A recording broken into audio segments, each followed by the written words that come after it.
Turning auto rotate on or off on your new Samsung Galaxy S26, S26 Ultra or Plus is really quick and easy. Here's how you can use it.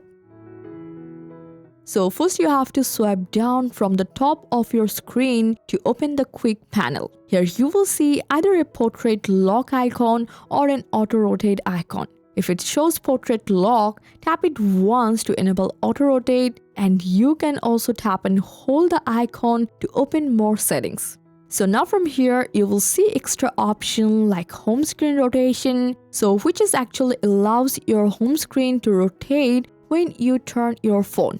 And the next option, lock screen rotation, it actually lets your lock screen rotate as well. And the next option, voice call rotation, which actually allows the screen to rotate while you are on a call. Now some people don't like full auto rotation.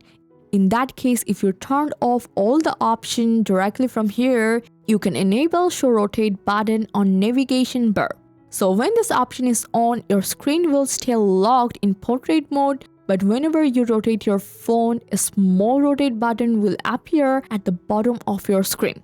So when you say this, just tap it and your screen will rotate only when you want it to.